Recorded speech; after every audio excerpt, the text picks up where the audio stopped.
Away back in 1890, Eugene Sandow made his debut in London. A young man unknown in England but with a European reputation as a wrestler and lifter, Sandow amazed London with his superb symmetry and his sensational strength feats. The first thing that gained Sandow lasting fame was a lift of a 250-pound barbell from shoulder to above head with his right arm. This broke all existing records and was hailed as a thing almost incredible. Athletic authorities solemnly discussed whether it was possible for human strength to achieve such a feat. Many athletes contending that it must be a fake, that no man alive had strength enough in his right arm to push 250 pounds aloft. A few months later, Sandow lifted in the same manner as before a barbell weighing 271 pounds. England fell under his spell. Lifting became a favorite sport, and English amateurs are still striving to eclipse that old record. A few professionals, mostly men much heavier than Sandow, succeeded in lifting more than 271 pounds. But no amateur in England, Europe, or anywhere else ever officially reached the 250 mark until on Saturday, March 20th, 1915. The feat was accomplished by Joe Nordquest, 21 years old, and of Ashtabula, Ohio. In the January strength, I stated that many of my pupils had cast envious eyes on Matisek's record of 222 pounds. Just as the January number was issued, Matisek raised his mark to 238 pounds.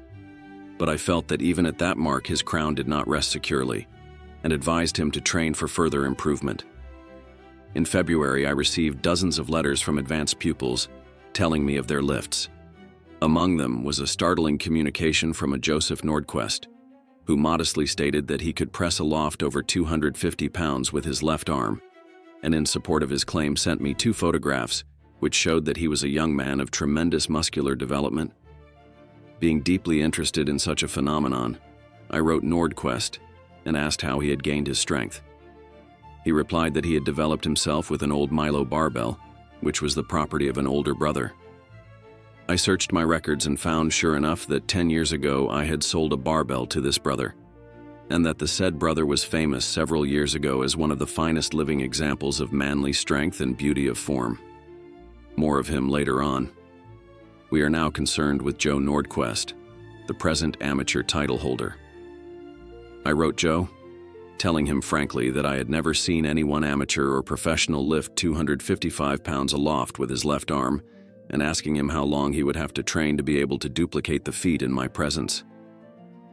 I half anticipated a reply saying that 6 weeks or so were necessary, that at present he had a sore shoulder, etc., etc. But no, indeed. Joe avowed that he could lift 255 pounds any and every day in the week, and if I was in the neighborhood of Ashtabula to stop off and see him, and he would prove what he said. Business calling me west in March, I notified Joe to expect me on the 20th. I arrived at Ashtabula at noon on that day, but as I had not named the road on which I was traveling, Joe was not on hand to meet me. Inquiry soon convinced me that I would have no trouble in finding him. Ashtabula is a fair-sized town, but apparently everyone there knows Joe Nordquest, and I soon located him.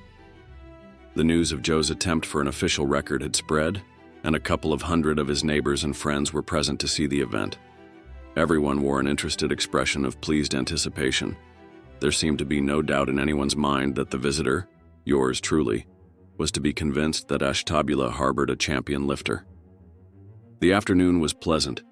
A chill wind was blowing off Lake Erie, but the sun was strong and the ground spongy.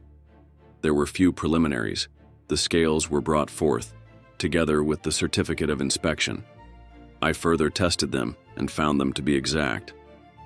Joe elected to warm up by making a preliminary press with 230 pounds of feet, which he accomplished without very much effort. He threw a coat over his shoulders and for a few minutes discussed with me his style of lifting. Then he tossed off his coat, and refusing all assistance, he increased the weight of the bell to 255 pounds. Swinging it to his left shoulder with both hands, he let go with his right hand and started this marvelous press.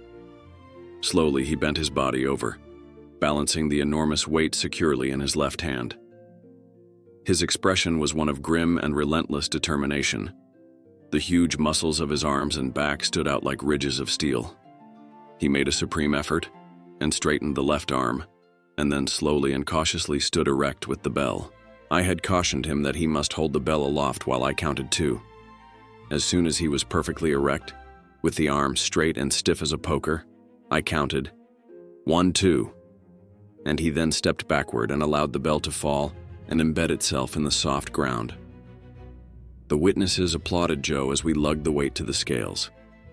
It weighed exactly 255 pounds, and a subsequent weighing proved that Joe himself weighed 168 pounds stripped. Congratulations were in order, and also questions as to training program. Of the latter, there was little to be said. An enthusiast on heavy dumbbell exercise, Joe had trained regularly during his 19th and 20th years. In 1914, he had trained but little, but the account of Matisek's lift had fired his ambition anew. So he started practice again in February 1915, and had actually lifted 255 pounds for 3 successive days previous to his public trial. Apparently, the necessity of saving his strength never enters his head. He has so much of it that he spends it prodigally. For example, after the bell had been weighed, he asked me if I had any objection to his trying for a record lift in the wrestler's bridge position.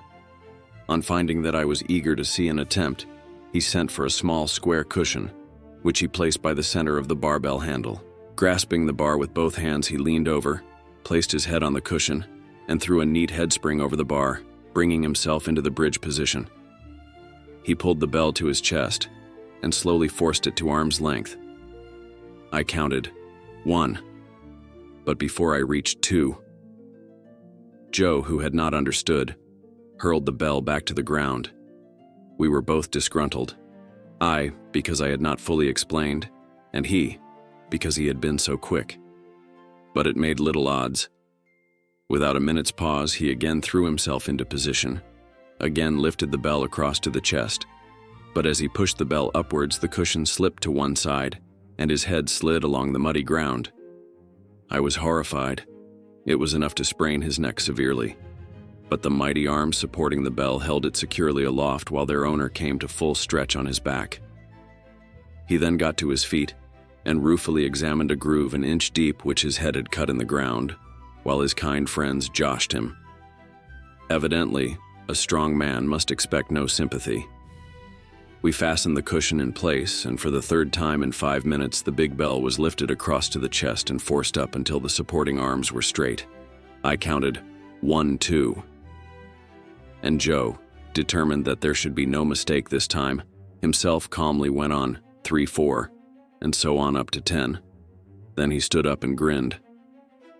The pictures showing the barbell in use will give you a good idea of Joe's form in lifting, but not a very good idea of his tremendous development. Between lifts, and while the photographer was changing plates, Joe gave quite an exhibition of Herculean balancing and acrobatics. His younger brother, Charles, who weighs 175 pounds, was called into play as a human dumbbell and was lifted by Joe in a various number of positions. Calling to mind the prevalent idea that strong men are slow and muscle-bound, I carefully watched for any signs in this case, and I can assure you that Joe Nordquest has greater flexibility of muscle and joint than 999 men out of 1,000.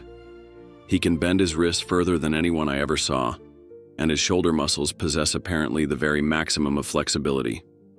One thing I can solemnly affirm: he can, by mind control, do things with his shoulder and back muscles that I have never seen equaled. His nicety of balance is remarkable. He will stand on his hands and dip till his chin touches, 20 or 30 times in succession, faster than the average physical culturist will dip when lying on the floor in the usual position. He can do a one-hand stand while holding a 100-pound dumbbell in the other hand. The bell shown in the pictures is one with 16-inch hollow globes, of the kind I furnish for exhibition work. It was fitted with interchangeable bars. It arrived at the Nordquest residence assembled as a short-handled dumbbell. When the box was opened and the dumbbell rolled out, the expression of the bystanders was one of incredulous wonder. The bell was certainly a formidable-looking affair. As a matter of fact, it weighed a trifle less than 200 pounds adjusted as a dumbbell and empty.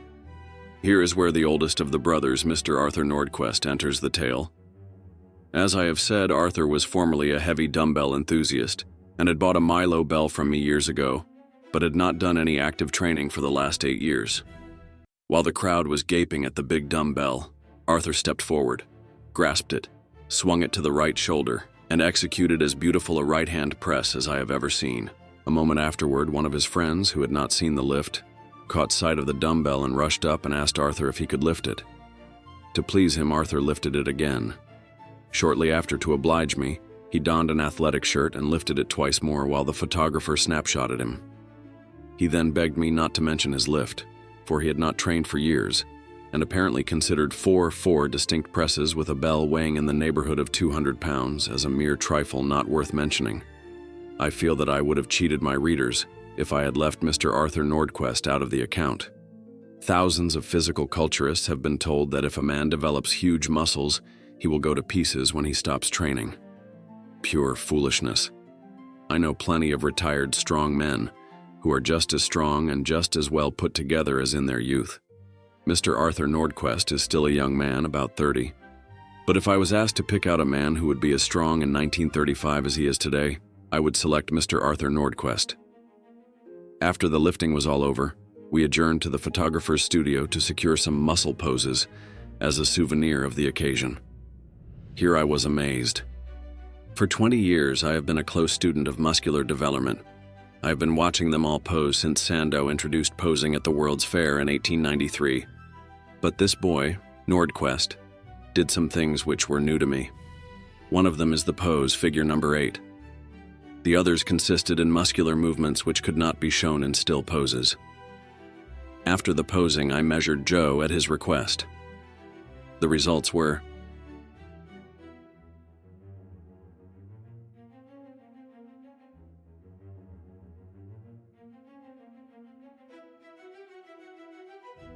the mere fact that Joe has been able to lift 255 pounds at will argues that he could do much better if specially trained. As a matter of fact, 255 pounds was the heaviest weight he had to practice with, but he now has a bell which can be loaded to very heavy weights, and I hardly believe he is going to rest on his laurels. His style of pressing is not quite conventional. In my opinion, he wastes too much strength at a certain stage of his lift. If he changed his style, perhaps he could lift more, and perhaps not. There are general rules governing each lift, but every lifter has his own little individual variations which he has adopted, because they seem to favor his particular build. Rome was not built in a day. Joe Nordquest did not reach the top with a rush. He said that for a long time his progress was very slow. It took him several months training before he became strong enough to lift 125 pounds aloft with one hand, but then the persistent exercise seemed to make him grow in strength, and in the space of 6 weeks he improved his lift from 125 to 175 pounds. Since then, he added little by little to his strength. As his development increased, his records mounted, and now, at the age of 21 years, he is absolutely in the first rank as a lifter and as a specimen of muscular manhood. I have in my possession the certificate issued by the Government Inspector of Scales at Ashtabula, and also a statement signed by a number of witnesses and sworn to before a notary public, which places beyond all question the genuineness of Joe Nordquest's lifts. Alan Calvert.